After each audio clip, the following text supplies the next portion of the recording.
58வது சர்க்கம். லங்கா விருத்தாந்தத்தை உரைத்தல்.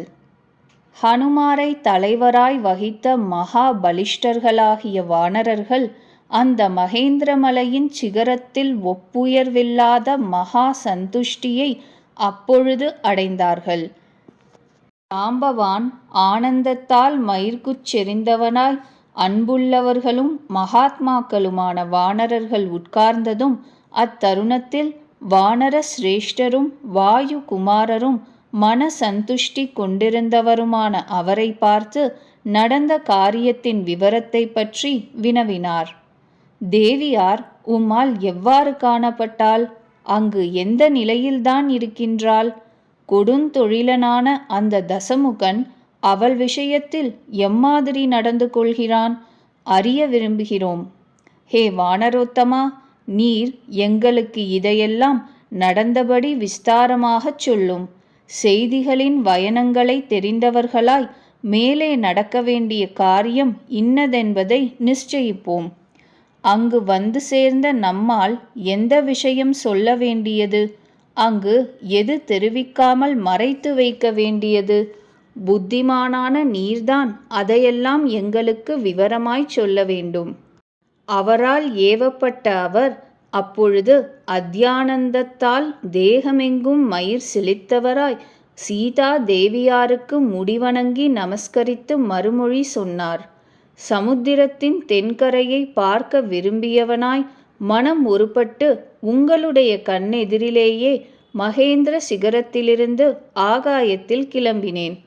ஒரு மலையின் கொடுமுடியானது ஸ்வர்ணமயமாயும் திவ்யமாயும் அதி மனோகரமாயும் கம்பீரமாயும் போய்கொண்டிருக்கின்ற எனக்கு கண்முன் இடையூறாய் இருப்பது போல் கிடந்தது.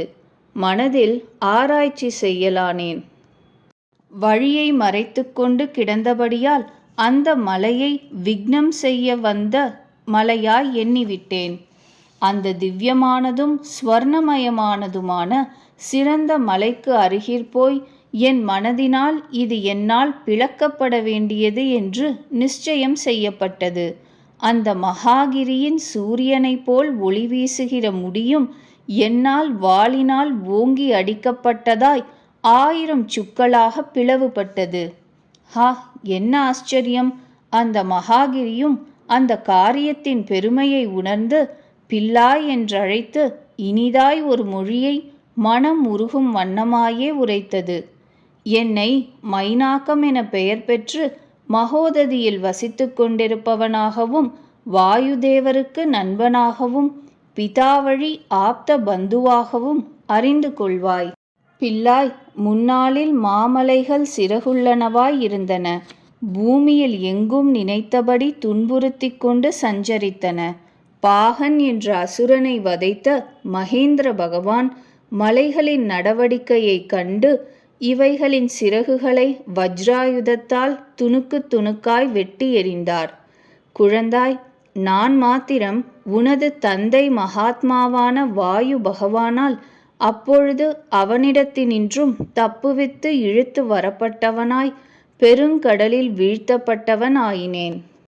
ஓ சத்ருசூதனா, ஸ்ரீராமருக்கு உதவி புரிவதில் என்னால் உபயோகப்பட்டிருத்தல் வேண்டும். ஸ்ரீராமர் இந்திரனையொத்த பராக்கிரமமுடையவராயிருந்தும் தர்ம நிஷ்டர்களில் தலைமை பெற்றவர். அந்த மைனாக்கம் எனும் மகாத்மாவின் இந்த வச்சனத்தை கேட்டு மேல் நடக்க வேண்டிய காரியத்தையெல்லாம் பர்வதத்திற்கு விளங்க கூறி அந்த சமயத்தில் என் மனது முனைந்த காரியத்தின் மீது ஒருப்பட்டது. அது பர்வதமாயிருந்தும் மானிட உருவம் கொண்ட மைனாக்கம் எனும் அந்த மகாத்மாவால் நான் போக விடுக்கப்பட்டேன். மாமலை மலை உருவத்தோடேயே சமுத்திரத்தில் மீண்டும் புகுந்தது. அனந்தரம் நான் வழியில் மிகுதியிருக்கும் கடக்க வேண்டிய தூரத்தை நினைத்தவனாய் அதி வேகத்தை கைப்பற்றி நெடும்பொழுது வேகமாய் செல்லா நின்றேன். பின்னர் நான் சுரசை என்ற நாகமாதாவான தெய்வ பெண்ணை கண்டேன். தெய்வ பெண்ணான அவள் நடுங்கடலில் என்னை பார்த்து, ஓ வானரோத்தமா, நீ தேவர்களால் எனக்கு இரையாக நியமிக்கப்பட்டாய். நீ எனக்கு நெடுநாள் கழித்து கிடைத்தாய். ஆகையால் உன்னை தின்னப் போகிறேன் என்ற வார்த்தையை சொன்னாள். சுரசையினால் இங்ஙனம் சொல்லக் கேட்டவனாய் வாட்டமுற்ற முகம் உடையவனாக ஆகி வணக்கமுள்ளவனாய் அஞ்சலி செய்தவனாய் பின்வரும் மொழியை புகன்று கொண்டு நின்றேன். தசரத குமாரரும் ஸ்ரீமானுமான ஸ்ரீராமர் சகோதரரான லக்ஷ்மணரோடு கூடவும் மனைவியான சீதையோடும் தண்டகாவனத்தில் வந்து தங்கியிருந்தார். அவருடைய மனைவியான சீதை துராத்மாவான ராவணனால் கவர்ந்து செல்லப்பட்டாள். ஸ்ரீராமரது ஏவலினால் அவளிடத்திற்கு நான் தூதனாய் சென்று கொண்டிருக்கிறேன். ஸ்ரீராமரது ராஜ்யத்தில் வசிக்கும் நீ சகாயத்தை செய்ய வேண்டும். அல்லவென்றால் மைதிலியையும் நன்மையே செய்கின்ற ஸ்ரீராமரையும் கண்டு கொண்டு உன் வாயை நானே வந்தடைகின்றேன். உனக்கு சத்தியமாய் பிரதிஜை பண்ணுகின்றேன். வேண்டிய ரூபமெடுக்க வல்ல அந்த சுரசை என்னால் இப்படி சொல்லப்பட்டவளாயிருந்தும் ஒருவரும் கடந்து செல்லக்கூடாது. இது எனது வரம் என்று மீண்டும் சொன்னாள். சுரசையினால் இப்படி சொல்ல கேட்ட நான் ஒரு நொடிக்குள்ளாக 10 யோஜனை உயர்ந்தவனாகவும் அதில் பாதி பருமனாகவும் ஆனேன். அச்சந்தர்ப்பத்தில் அவளாலும் என்னளவுக்கு தக்கபடி வாய் திறக்கப்பட்டது. வாய் திறக்கப்படுகிற அதை கண்டு மீளவும் குறுகுதலை செய்து கொண்டேன். நான் அந்த நிமிஷத்திலேயே மீளவும் அங்குஷ்ட பிரமாணமாக ஆனேன். உடனே அவள் வாயில் புகுந்து நிமிஷத்திற்குள் அதிலிருந்து வெளியில் வந்துவிட்டேன். தெய்வப் பெண்ணான சுரசை சுயரூபத்துடன் மீளவும் என்னை பார்த்து, மகாபாகுவே, உம்மிடத்தில் அன்புடையவளாக இருக்கிறேன். சௌமியா, காரியம் கைகூடும் பொருட்டு யதா சுகமாக செல்லும். வானரோத்தமா, வைதேகியை மகாத்மாவான ஸ்ரீ ராகவரோடு சேர்த்து வையும். வானரரே, சுகியாயும் வாழும் என்று சொன்னாள். அப்பொழுது எல்லா உயிர்களாலும் நான் நன்று நன்று என விசேஷித்து கொண்டாடப்பட்டேன். பிறகு நான் விசாலமான ஆகாசத்தில் கருடன் போல் பாய்ந்து சென்றேன். எனது நிழல் மாத்திரம் திடீரென தடைப்பட்டது. மற்றபடி எதையும் காணவில்லை. வேகம் தடைப்பட்ட அந்த நான் இது விஷயமாய் 10 பக்கமும் சுற்றி பார்த்தும் எனது வேகம் தடைப்பட்டது எதனாலோ அப்படிப்பட்ட ஏதொன்றையும் காணவில்லை. எங்கேயும் ஒரு ரூபம் எனக்கு தென்படவில்லை. அப்படியிருந்தும் வெட்ட வெளியான வானத்தில் இப்படிப்பட்ட தடையொன்று ஏற்பட்டது. இதென்ன என்று சிந்தை எனக்கு உண்டாயிற்று. விசாரம் முற்றிருந்த என்னால் எனது பார்வை கீழே வீழ்த்தப்படாதிருந்தது.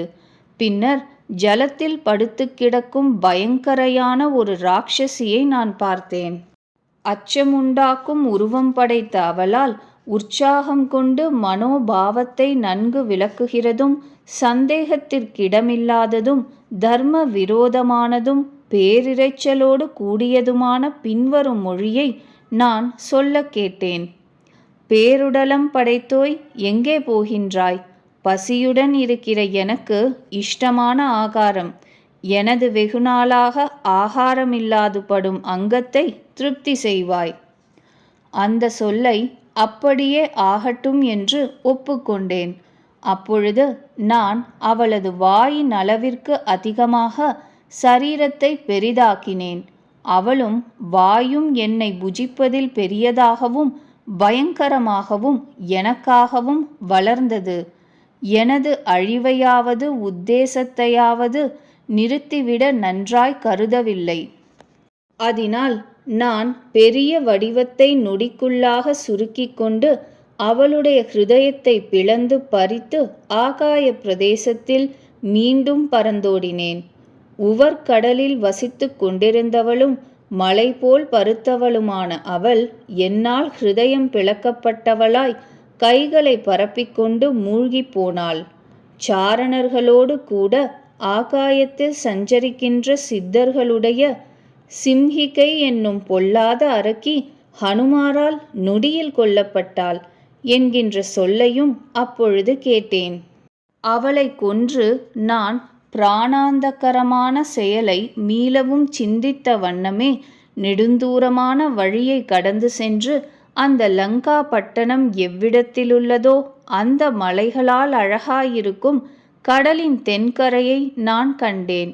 அரக்கர்களுக்கு இருப்பிடமான பட்டணத்தில் நான் சூரியன் அஸ்தமனமான பிறகு கொடுந்தொழில் புரியும் அரக்கர்களாலேயும் காணப்படாதவனாய் புகுதலுற்றேன்.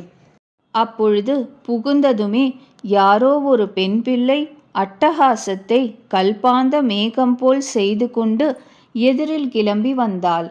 அப்பொழுது கொல்ல வந்தவளும் ஜுவலித்து கொண்டிருக்கிற நெருப்பு போன்ற தலைமயிருடையவளும் பயங்கரமான வடிவம் பூண்டவளுமான அவளை அச்சந்தர்ப்பத்தில் இடக்கை முஷ்டியின் குத்தினால் அபஜயப்படுத்தி அஞ்சி நடுங்கிய அவளால், ஹே வீரா, நான் இலங்கை நகர், உன் பராக்கிரமத்தால் தோற்ற காரணத்தினால் எல்லா அரக்கர்களையும் பாக்கி இல்லாமல் ஜெயித்தவனாக ஆகிறாய் என்று சொல்லப்பட்டேன். நான் பிரதோஷ காலத்தில் புகுந்தேன். நான் இரவு முழுதும் ஜனகர் திருமகளை தேடித் திரிந்து ராவணனுடைய அந்தப்புரத்தில் புகுந்தேன். அங்கேயும் சீரிய இடையுடையவளை கண்டேன் இல்லை. பிறகு ராவணனுடைய மனையிலும் சீதையை காணாது சோக சாகரத்தில் முழுகி கரையை காணவில்லை. விசித்திரமாய் பொன்னாலான மதிகளால் சூழப்பட்டதும் உத்தமமுமான பூங்காவனம் ஒன்று வியசனப்பட்டு கொண்டிருந்த என்னால் காணப்பட்டது. அந்த நான் மதிலை தாண்டி வெகு மரங்கள் உடைய தோப்பை கண்டேன். அசோகவனத்தின் நடுவில் பெரிய சிம்சுபா மரம், அதிலும் ஏறி பொன்னிறமான வாழை தோட்டத்தை கண்டேன்.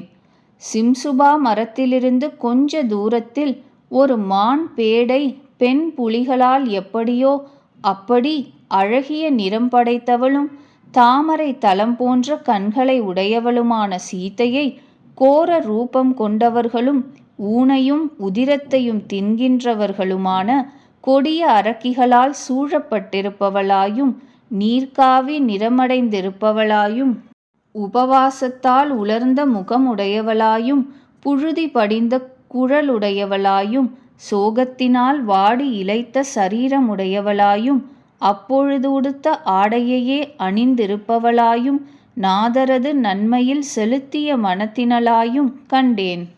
அரக்கிகள் நடுவில் அடிக்கடி மிரட்டலால் திகிலடைந்தவளும் பரிதாபமான நிலையில் இருப்பவளும் நாதனை தியானிப்பதையே எந்த வேளையிலும் எல்லா காரியமாய் கொண்டவளும் ஒரே பின்னலான தலைமயிரை உடையவளும் தரையிலே சயனித்திருப்பவளும் பனிகாலத்தில் தாமரை போல ராவணனிடத்தினின்று தப்பும் வழி காணாதவளாய் மனம் இழந்தவளாய் சீக்கிரமே உயிரை மாய்க்க நிச்சயித்திருந்தவளும் மான்குட்டியின் கண்களை ஒத்த கண்களை உடையவளுமான அவள் கஷ்டப்பட்டு என்னால் பார்க்கக்கூடிய தூரத்தில் இருந்தாள்.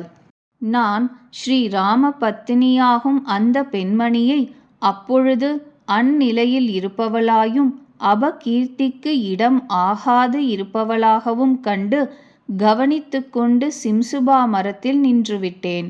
அப்பொழுது ராவணனின் மனையில் அரை நூல் மாலைகள் பாதச் சிலம்புகள் இவைகள் சேர்ந்துண்டானதாயும் மிக்க கம்பீரமாயும் உள்ள கலகலவென்ற சப்தத்தை கேட்டேன். இச்சந்தர்ப்பத்தில் அதனால் நான் மிக்க கவலை கொண்டவனாய் எனது உருவத்தை சூக்ஷ்மமாய் செய்து கொண்டேன். சிம்சுபா மரத்தில் தழைகளடர்ந்த மறைவான இடத்தில் பறவை போல் நான் அசையாமல் இருந்தேன். அனந்தரம் ராவண பத்னிகளும் மிக்க பலவானான ராவணனும் எங்கே சீதை வைக்கப்பட்டிருந்தாலோ அதே இடத்திற்கு வந்து சேர்ந்தார்கள். கொம்பனையால் ஆன சீதை அந்த ராட்சச கணநாதனை கண்டு அப்பொழுது தொடைகளை மடக்கிக் கொண்டு புஜங்களால் தன் சரீரத்தை மூடிக்கொண்டு உட்கார்ந்திருந்தாள். பதிதனான தசகண்டன் தலை குனிந்தவனாய் அதிக கஷ்டத்தில் இருப்பவளாய் நடுங்கினவளாய் அங்கும் இங்கும் விழித்து பார்ப்பவளாய் கதியை கிஞ்சித்தும் காணாதவளாய் மிக்க கவலை கொண்டவளாய் மதி கலங்கியவளாய் நீதி நெறி புரளாது இருப்பவளுமான அந்த சீதையை பார்த்து, சீதையே, என்னை கனப்படுத்தக் கடவை. செருக்குடையவளே, நீ அகந்தையினால் என்னை அங்கீகரிக்க மாட்டாய் என்றால் இந்த ஸ்திதியில் 2 மாதங்கள் ஆனவுடன் உனது உதிரத்தை குடித்து விடுவேன் என்று சொன்னான். துராத்மாவான அந்த ராவணனுடைய இந்த வார்த்தையை கேட்டு சீதை சமயத்திற்கு வேண்டியவளவு கோபம் கொண்டவளாய் முக்கியமான வச்சனத்தை சொன்னாள். மானம் கெட்டவனே, இந்திரிய சுக பராயணனே, அரக்கனே, இக்ஷ்வாகு குலநாதரான தசரதருக்கு மருமகளான அளவற்ற ஆற்றலுடைய ஸ்ரீராமருடைய தர்ம பத்தினியை பார்த்து துஷ்ட பேச்சை பேசுகின்ற உனது நாக்கு ஏன் அருந்து விழாதிருக்கிறதோ? மானம் கெட்ட பாபியே, நாதர் இல்லாத சமயத்தில் அந்த மகாத்மாவினால் கண்டு கொள்ளப்படாதவனாய் என்னை திருடி கொண்டு வந்தவன் எவனோ அந்த உனது வீரியம் அல்பமே. நீ ஸ்ரீராமருக்கு ஏற்றவனாய் நிகராய் ஆகமாட்டாய். இவருக்கு ஊழியம் செய்வதிலும் கூட நியமிக்கப்படமாட்டாய். அன்றியும் சத்தியவாதியும் யஜ்ஞருமான ஸ்ரீ ராகவர் போரை கொண்டாடுபவர். தசானனன் ஜானகியால் இப்படி கர்ண கடோரமான பேச்சை சொல்ல கேட்டவனாய் வெடுவெடுப்பாய் கோபத்தால் சுடலையில் இருக்கும் தீயென ஆத்திரம் கொண்டான். உதிரம் போர் சிவந்ததான கண்கள் இரண்டையும் உருட்டி விழித்து வலது கை முஷ்டியை ஓங்கி மைதிலியை கொல்ல முன்வந்தான். அப்பொழுது ஸ்திரீகளால் ஹாஹா என சப்தம் இடப்பட்டது. அந்த துராத்மாவின் பத்னியான மண்டோதரி என்ற உத்தமி ஸ்திரீகளின் நடுவிலிருந்து எழுந்து வரவே அவளால் அவன் விலக்கப்பட்டான். காம நோயிற்பட்ட அவன் அவளால் மதுரமான இந்த பேச்சையும் சொல்லப்பட்டான். இந்திரனுக்கு சமானமான பராக்கிரமமுடையோரே, சீதையால் உமக்கு உண்டாகும் பலன் என்ன? பிரபுவே, இங்குள்ள தேவ கந்தர்வ கன்னிகைகளுடனும் யக்ஷ கன்னிகைகளுடனும் கூட சுகமாயிரும். சீதையை கொண்டு யாது செய்ய போகிறீர்? அந்த மகாபலிஷ்டனான அரக்கன் அப்பொழுது கூடவே இருந்த அந்த பெண்டுகளால் சமாதானமாக்கப்பட்டு உடனே தனது மனைக்கு அழைத்து கொண்டு போகப்பட்டான். அந்த தசக்ரீவன் போன பிறகு விகாரமான முகமுடைய ராட்சசிகள் இரக்கமில்லாத கொடிய சொற்களால் சீதையை மிரட்டினார்கள். ஜானகி அவர்களின் வார்த்தையை திருணமாக மதித்தாள். அப்பொழுது அவர்களுடைய இரைச்சலும் சீதையை கிட்டி பயனற்றதாயிற்று. வீணாக இரைந்து ஓய்ந்து போன அந்த பிணம் தின்னும் மரக்கிகள் சீதையின் துணிவு பெரிது என்று ராவணனுக்கு அறிவித்தார்கள். பின்னர் அவர்கள் எல்லோரும் ஆசையை ஒழித்தவர்களாய் செயலற்றவர்களாய் ஒன்று கூடி அவளை 4 பக்கங்களிலும் சூழ்ந்து கொண்டு தூக்கத்தை அடைந்தார்கள். அவர்கள் கண்ணயர்ந்த பின்னர் நாயக்கரது நன்மை ஒன்றிலேயே ஏகாக்கிர சித்தத்தை உடைய சீதையும் ஆபத்தில் இருப்பவளாய் மிகுந்த துக்கம் அடைந்தவளாய் பரிதாபமாய் புலம்பி நொந்து கரைந்தாள். அவர்களின் நடுவிலிருந்து திரிஜடை என்பவள் எழுந்து பின்கண்ட மொழியை மொழிந்தாள்.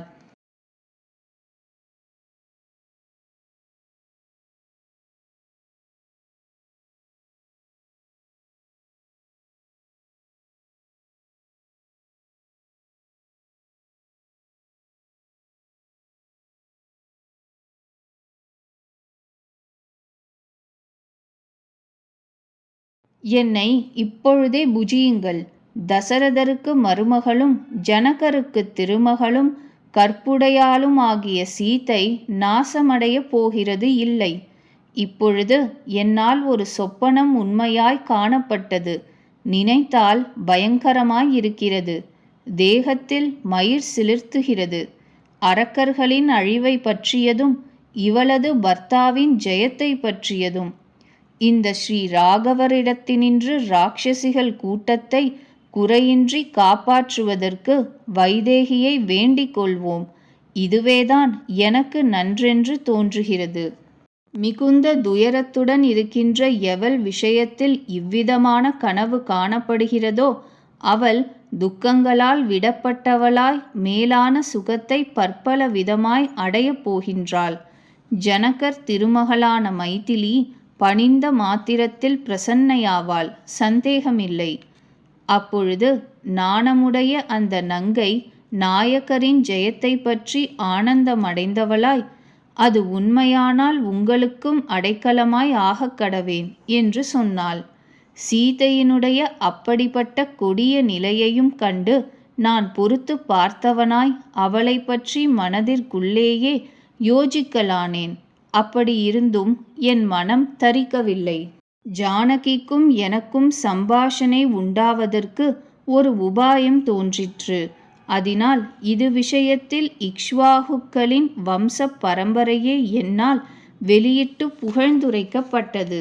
தேவியானவள் என்னால் கூறப்பட்ட ராஜ ரிஷிகளின் வம்ச பரம்பரையை பற்றியதான சொல்லை கேட்டு கண்ணீரால் மூடிய கண்களை உடையவளாய் என்னை பார்த்து இது விஷயத்தில் இப்படி சம்பாஷணை செய்தாள்.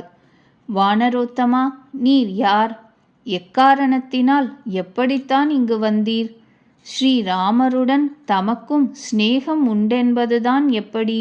அதை எனக்கு விளங்கச் சொல்வதற்கு தயை புரியும். அவளுடைய அம்மொழியை கேட்டு நானும் உத்திரவை இப்படி அறிவித்தேன். அம்பா, உமது பர்த்தாவான ஸ்ரீராமருக்கு சுக்ரீவர் என்றவர் தோழராயிருக்கிறார். மகாபலிஷ்டர், மகத்தான பராக்கிரமமுடையவர், போர் வீரர், வானரர்களின் கோன். இங்கு வந்து சேர்ந்த என்னை அவருடைய மந்திரியான ஹனுமான் என்பவனாய் நீர் திருவுளம் பற்றுவீராக.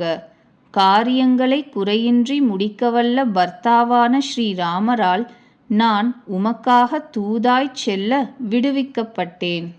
புகழுடையீர் புருஷோத்தமரான ஸ்ரீமானாகிய தாசரதியும் தாமே உமக்கு ஓர் அடையாளமாக இந்த கணையாழியை கொடுத்தனுப்பினார். ஆகையால் அம்மா, உம்மால் விடுவிக்கப்படும் நியமனத்தை பிரார்த்திக்கிறேன். நான் யாது செய்யட்டும்? ஸ்ரீராம லக்ஷ்மணர்களின் இடத்திற்கு உம்மை கொண்டு போய் விடுகிறேன். ஸ்ரீமுகம் என்ன? ஜனகர் திருமகளாகிய சீதை இதை கேட்டு உள்ளதை உள்ளபடி அறிந்து கொண்டு, ஸ்ரீ ராகவரே ராவணனை ஒழித்து என்னை அழைத்து கொண்டு போகட்டும் என்று விடை கொடுத்தாள். உத்தம குலத்தில் தோன்றியவளாய் அபகீர்த்திக்கு இடமாகாதவளாய் இருக்கும் தேவியை நான் தலையால் வணங்கி நமஸ்கரித்து ஸ்ரீ ராகவருடைய சிந்தை கிசைந்த ஓர் அடையாளத்தை தர வேண்டுமென்று வேண்டிக் கொண்டேன். அப்பொழுது சீதை என்னை பார்த்து, எதனால் மகாபாகுவான ஸ்ரீராமர் உம்மை மிக கொண்டாடுவாரோ அந்த இந்த உத்தமமான மணி பெற்றுக்கொள்ளப்படட்டும் என்று சொன்னாள். உத்தமி இப்படி சொல்லிவிட்டு அற்புதமான மணி ரத்தினத்தை தந்தருளினாள். ஹா, மிக கவலை கொண்டவளாய் வாய்மொழி கொண்டும் என்னை செய்தி சொல்ல ஆக்ஞாபித்தாள். அதன் பின்னர் நான் காரிய சித்தி பெற்றவனாய் இவ்விடம் திரும்பி வந்து சேர உத்தேசம் கொண்டவனாய் அந்த ராஜபுத்திரிக்கு தண்டனிட்டு பிரதட்சிணத்தை பண்ணினேன். அவளால் மனதினால் ஆராய்ந்து ஆலோசித்து இன்னும் பின் வருவதும் முடிவாயுரைக்கப்பட்டது. ஹனுமாரே, எனது விருத்தாந்தத்தை ஸ்ரீ ராகவரிடத்தில் அறிவிக்க தயை புரியும். வீரர்களான அந்த ஸ்ரீராம லக்ஷ்மணர்கள் இருவரும் சுக்ரீவரோடு கூடியவர்களாய் எப்படியானால் கேட்டவுடனே விளம்பியாமல் வந்து சேருவார்களோ அப்படி செய்யும். எனக்கு உயிர் இருக்கும் காலம் மாதங்கள் 2. இது நல்லதாகாததாய் முடியுமாயின் அந்த நான் அனாதையாக உயிரை இழப்பேன். காகுத்சர் என்னை காண முடியாது. மனதை உருகச் செய்யும் அந்த வாக்கியத்தை கேட்டு உடனே எனக்கு ஆக்ரகம் வந்துவிட்டது. என்னால் மேலே செய்ய வேண்டும் காரியமும் நிச்சயிக்கப்பட்டது. அதனால் எனது சரீரம் மலைக்கு நிகராக வளர்ந்தது. அப்பொழுது யுத்தத்திற்காக இழுப்பவனாயே அந்த வனத்தை அழிப்பதற்கு சுறுசுறுப்புற்றேன். விகாரமான முகங்களை உடைய அரக்கிகள் இப்பொழுது உறக்கத்திலிருந்து விழித்து கொண்டவர்களாய் அந்த வனத் தொகுதியை மிரண்டோடி போன மிருகங்களையும் பறவைகளையும் உடையதாய் உருவழிந்ததாய் ஏறிட்டு பார்த்தார்கள். அவர்கள் அந்த வனத்தில் அங்கங்கிருந்து கும்பு கூடி உடனே சமீபம் வந்து சேர்ந்தவர்களாய் என்னையும் கண்டு ராவணனுக்கு செய்தி தெரிவித்தார்கள். மகாபலிஷ்டரான மன்னனே, துஷ்ட வானரமொன்றால் உமது வீரியத்தை இத்தன்மையதென அறியாமையால் ஒருவரும் புக முடியாத இந்த உமது வனம் நாசமடைந்தது. ஓ ராஜேந்திரா, இது நாசமுறுவதை பெற வேண்டும். அப்படி இருப்பதால் உமக்கு அபகாரம் செய்த மதிகெட்ட அதற்கு கொலை தண்டனையை உடனே ஆணை செய்யும். அதை கேட்டு ராவணனுடைய மனம் போல் நடப்பவர்களும் வெல்லுதற்கரியவர்களுமான கிங்கரர்கள் எனும் ராட்சசர்கள் ராட்சசேந்திரனால் ஏவி விடப்பட்டு வந்து சேர்ந்தார்கள். சூலமும் சம்மட்டியும் கையிற்கொண்ட அவர்களின் 80,000 பேர்வழிகள் அந்த வனத்தின் ஓரிடத்தில் ஓர் இருப்புலக்கையை கொண்டு என்னால் அடித்து கொல்லப்பட்டார்கள். அவர்களில் அப்பொழுது சாவாமல் தப்பி பிழைத்தவர்கள் எவர்களோ அவர்கள் விரைந்தோடுபவர்களாய் சென்று பெரும் சேனையையும் மடிந்ததை ராவணனுக்கு அறிவித்தார்கள். எனக்கு புதிதாய் ஒரு எண்ணம் தோன்றிற்று. இருந்த விடத்தை விட்டு யாகசாலையான ஓர் பெரும் கட்டிடத்தை கிட்டினேன். அதிலிருந்து அரக்கர்கள் பலரையும் கம்பம் ஒன்றை கொண்டு அடித்து கொன்றபின் லங்கைக்கு ஒரு அலங்காரமாக இருந்த அதுவும் என்னால் இடித்து தரையோடு தரையாய் ஆக்கப்பட்டது. பிறகு பிரஹஸ்தனுடைய குமாரனான ஜம்புமாலியை கோர ரூபமுடையவர்களாய் பயங்கரர்களான அரக்கர்கள் பலரோடு சேர்ந்து செல்பவனாக கட்டளையிட்டான். நான் சேனையுடன் கூடி வந்தவனும் சண்டையில் பண்டிதனுமான அந்த அரக்கனை கூட வந்தவர்கள் உள்பட அதி கோரமான ஓர் இருப்பு உலக்கையை கொண்டு கொன்றுவிட்டேன். ராட்சசேந்திரனான ராவணன் அதை கேட்டு இது விஷயத்தில் மகா பலவான்களான மந்திரி குமாரர்களை காலாட்கள் உட்பட பெருஞ்சேனையுடன் கூடியவர்களாய் அனுப்பினான். அவர்கள் எல்லோரையும் ஓர் இருப்புலக்கை கொண்டே யமன் வீட்டிற்கு அனுப்பினேன். சுறுசுறுப்புள்ள பராக்கிரமசாலிகளான மந்திரி மைந்தர்களை போரில் மாண்டவர்களாக கேட்டு ராவணனும் சேனா நாயக்கர்களான சூரர்கள் 5 அனுப்பினான். நானும் அவர்கள் எல்லோரையும் சேனைகள் உள்பட கொன்றேன். அதன்பின் இன்னும் ராவணன் எனும் தசக்ரீவன் புதல்வனும் மகாபலிஷ்டனுமான அக்ஷனை அரக்கர்கள் பலரால் சேர்ந்து செல்பவனாக அனுப்பினான். சண்டையில் பண்டிதனும் மண்டோதரியின் மைந்தனும் ஆகாயத்தில் கிளம்பிச் சென்றவனுமான அந்த ராஜகுமாரனை கவசமும் கத்தியும் உடையவனாகவே சடக்கென கால்கள் 2ற்கும் இடையில் இருக்க பிடித்து கொண்டு கிறுகிறுவென்று சுழற்றி பிழிந்து எறிந்தேன். அந்த ராவணன் எனும் தசானனன் அந்த அக்ஷனை அழிவை அடைந்தவனாக கேட்டு அதனால் மிகச் சினம் கொண்டவனாய் பலிஷ்டனும் போரில் மிகுந்த மதம் கொண்டவனும் இந்திரஜித் என்கின்ற 2வது குமாரனை கட்டளையிட்டான். நான் அந்த சைன்யம் யாவத்தையும் ராட்சச சிரேஷ்டனான அவனையும் போரில் பலமர செய்து பரம மகிழ்ச்சியை அடைந்தேன்.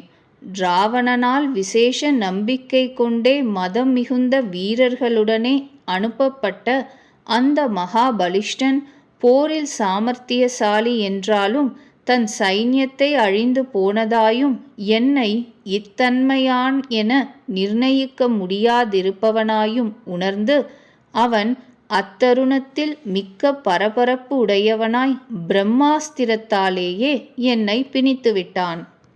அப்பொழுது அங்கிருந்த அந்த ராட்சசர்கள் என்னை சாதாரணமான கயிறுகளை கொண்டும் கட்டினார்கள். என்னை ராவணனுடைய சந்நிதானத்திலேயே இழுத்து கொண்டு போய் சேர்த்தார்கள். நானும் எதிர்நோக்கி பார்க்கவே துராத்மாவான ராவணனால் சம்பாஷிக்கப்பட்டவனாய் லங்கைக்கு வந்ததையும் ராட்சசர்களின் அந்த வதத்தை பற்றியும் விசாரணை செய்யப்பட்டேன்.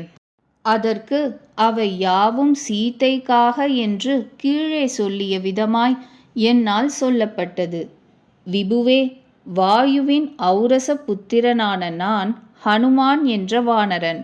நேரில் காண வேண்டியவனாய் உன் அரண்மனைக்கு இவளிடமிருந்து இழுத்து வர பொறுத்திருந்தேன். என்னை ஸ்ரீராமரின் தூதனாகவும் சுக்ரீவருடைய மந்திரியுமான வானரன் என்று அறிந்து கொள்.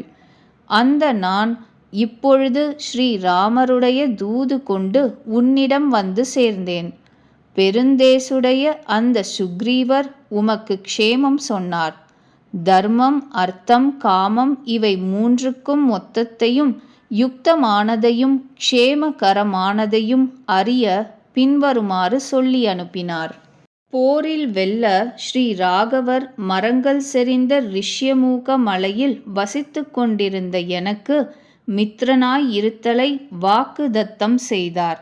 அவரால் எனக்கு சொல்லப்பட்டதாவது, அரசே, எனது மனைவி ஒரு ராட்சசனால் திருடிக் கொண்டு போகப்பட்டிருக்கிறாள். அவ்விஷயத்தில் எங்களுக்கு உம்மால் சகாயம் குறையின்றி செய்ய வேண்டும். அப்பொழுது என்னால் அவருக்கு சொல்லப்பட்டதாவது, எனக்கும் வாலியின் வதை விஷயத்தில் சகாயம் செய்ய வேண்டியதற்கு ஒப்பந்தத்தை அளிக்க அருள் புரிய வேண்டும். லக்ஷ்மணரோடு கூடியிருக்கும் மகா பிரபுவான ஸ்ரீ ராகவர் வாலியினால் அரசிழந்த சுக்ரீவரோடு அக்னி சாட்சியாக ஜெகமத்ய உடன்பாட்டை செய்தார். யுத்தத்தில் வாலியை ஒரே பாணத்தால் ஒழித்து அவரால் வானரர்களுக்கு பிரபுவான அவர் வானரர்களுக்கு மகாராஜனாக நியமிக்கப்பட்டார். இவ்விஷயத்தில் அவருக்கு எங்களால் குறையின்றி உதவி புரிதல் நியமமான கடமை. அவரால் தனது கடமை பற்றி தர்ம சாஸ்திர முறைப்படி உன் இடத்திற்கு இப்பொழுது தூதனாக அனுப்பப்பட்டேன். சீதை தக்ஷணமே திருப்பிக் கொண்டு போகப்படட்டும். ஸ்ரீ ராகவருக்கு ஒப்புவிக்கப்படட்டும். அவ்வாறு ஆகில் வானர வீரர்கள் உன் சாமர்த்தியத்தை எல்லாம் ஊதிவிடாமல் இருப்பார்கள். வானரர்களின் சந்நிதானத்திற்கும் வேண்டி அழைக்கப்பட்டவர்களாய் எவர்கள் போகிறார்களோ அப்படிப்பட்ட வானரர்களின் பிரபாவமானது இக்காலம் வரைக்கும் எவன் ஒருவனாலும் புதிதாய் தெரிந்து கொள்ள வேண்டிய வர்த்தமானமாக இல்லை. கீழே சொல்லியதெல்லாம் வானர ராஜா உனக்கு உரைத்தார் என்று என்னால் உறுதியாக உரைக்கப்பட்டான். அப்பொழுது கோபாக்ராந்தனாய் என்னை கண்களை கொண்டு கொளுத்துகிறவன் போல் விழித்து பார்த்தான். எனது பிரபாவத்தை தெரிந்து கொள்ளாமல் அந்த கொடுந்தொழில் புரியும் பாதகனான ராவணன் என்னும் அரக்கனால் நான் கொலை தண்டனைக்காலாய் ஆக்ஞாபிக்கப்பட்டேன். அங்கே அவனுக்கு தம்பி உத்தம குணமுடைய விபீஷணர் என்று பெயர். அவரால் இந்த ராட்சசராஜன் என் நிமித்தமாய் இப்படி வேண்டிக் கொள்ளப்பட்டான். ராட்சச சிரேஷ்டரே, இப்படி செய்யக்கூடாது. இந்த அபிப்பிராயமானது விடப்பட வேண்டியது. ஏனெனில் உம்மால் ராஜ நீதிக்கு விரோதமான நடவடிக்கை அனுசரிக்கப்படுகிறது. ராட்சச மன்னனே, ராஜ நீதி சாஸ்திரங்களில் தூதனை கொலை புரிதல் விதிக்கப்படவே இல்லை. உபயோகமான சமாச்சாரத்தை சொல்லுகின்ற தூதனை கொண்டே காரியங்களின் சரியான நிலையையும் உள்ளபடி அறிந்து கொள்ள வேண்டும். ஒப்பற்ற வீரமுடையவனே, மிக பெரிய குற்றம் இருப்பினும் நீதி நூலின்படி தூதனுக்கு கொலை தண்டனை என்பது இல்லை. அங்கபங்கம் விதிக்கப்பட்டிருக்கிறது. விபீஷணரால் மேற்கண்ட விதமாய் வேண்டிக் கொள்ளப்பட்ட ராவணன் அந்த அரக்கர்களை பார்த்து, இதுவே சரி, இதனுடைய வாள் கொளுத்திவிடப்படட்டும் என்று கட்டளையிட்டான். அவனுடைய உத்தரவை கேட்டு அதனால் எனது வாள் முழுவதும் பருத்தி பஞ்சால் கிழிந்து போன நெய்த துணிகளாலும் சணற்பிரிகளாலும் சுற்றப்பட்டது. பின்னர் உக்கிரமான வீரமுள்ள அந்த அரக்கர்கள் அகப்பட்டவனிடம் ஆத்திரம் கொண்டவர்களாய் கட்டைகளாலும் முஷ்டிகளாலும் அடிப்பவர்களாய் எனது வாளை அப்பொழுது கொளுத்தினார்கள். அரக்கர்களால் மடக்கப்பட்டு பல கயிறுகளை கொண்டு பிணிக்கப்பட்டிருந்தும் பகலில் பட்டணத்தை பார்க்க எண்ணம் கொண்டிருந்த எனக்கு ஆயாசம் கொஞ்சமும் உண்டாகவில்லை. அப்படி இருத்தலால் அந்த ராட்சச சூரர்கள் என்னை நகர வாசலுக்கு கொண்டு வந்து கட்டுண்டவனாயும் தீப்பற்றி எரிகிறவனாயும் ராஜ வீதியில் இறைந்து கூறினார்கள். அவ்விடத்தில் நான் எனது மிகப்பெரிய உருவத்தை மறுபடி சுருக்கிக் கொண்டு அந்த கட்டை அவிழ்த்துவிட்டு மறுபடி முன்போலவே ஆனேன். இருப்பு உலக்கையை கைக்கொண்டு அந்த அரக்கர்களை கொன்றேன். அப்பால் நான் அந்த கோட்டை வாசலின் ஒரே பாய்ச்சலாய் மேலே பாய்ந்தேன்.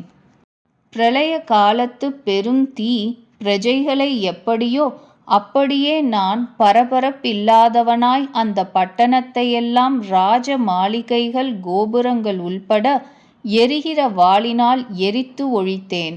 நான் கீழே சொல்லியபடி சோகாகிரந்தனாய் மனஸ்தாபத்தை அடைந்திருந்தேன். பட்டணம் முழுமையும் சாம்பலாக்கப்பட்டிருக்கிறது. லங்கையில் தீப்பட்டு எரியாத இடம் எதுவும் காணப்படவில்லை. ஆனபடியால் ஜானகி நிச்சயமாய் உயிர்த்திராள்.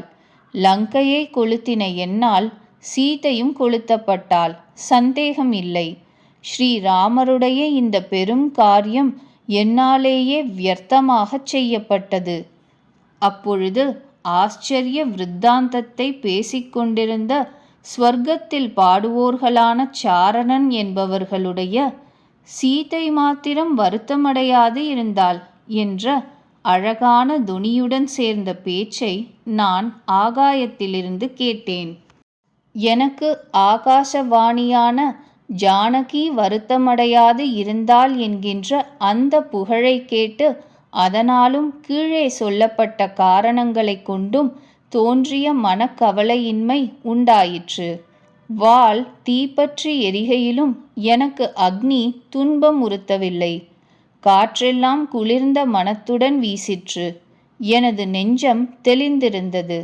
சந்தேகமற மனதில் தோன்றிய அந்த காரணங்களைக் கொண்டும் நற்பயனை தரும் செய்கைகளை கொண்டும் சொன்னபடியே நடைபெறும் ரிஷிகளின் சொற்களாலும் மனச்சந்துஷ்டி கொண்டவனாக ஆனேன். அப்படி இருந்தும் வைதேகியையும் இன்னொரு தரம் நேரில் பார்த்து அவளாலேயே விடை கொடுத்து அனுப்பப்பட்டேன். அங்கிருந்து அங்குள்ள அரிஷ்டம் என்ற மலையை மீளவும் நான் அடைந்து உங்களை காண வேண்டும் என்கின்ற ஆவலுடன் திரும்பி பறப்பதற்கு ஊக்கம் கொண்டேன். பிறகு வாயு சந்திர சூரியர்கள் சித்தர் கந்தர்வர்கள் இவர்கள் செல்லும் ஆகாய மார்க்கமாக தாவி வந்து நான் உங்களை இதோ கண்டு கொண்டேன். ஸ்ரீ ராகவருடைய பிரபாவத்தாலும் உங்களுடைய தேஜஸினாலும் என்னால் சுக்ரீவருடைய காரியம் சாபல்யமாகும் பொருட்டே எல்லாம் அனுஷ்டிக்கப்பட்டது. விஷயம் இப்படி இருக்கையில் என்னால் இது எல்லாம் நடந்தபடி இவ்வண்ணம் சுருக்கமாய் உரைக்கப்பட்டது. இதிலிருந்து இனி செய்ய வேண்டிய நம்முடைய காரியம் எதுவோ அது எல்லாம் செய்யலாகும். 58வது சர்க்கம் முற்றிற்று.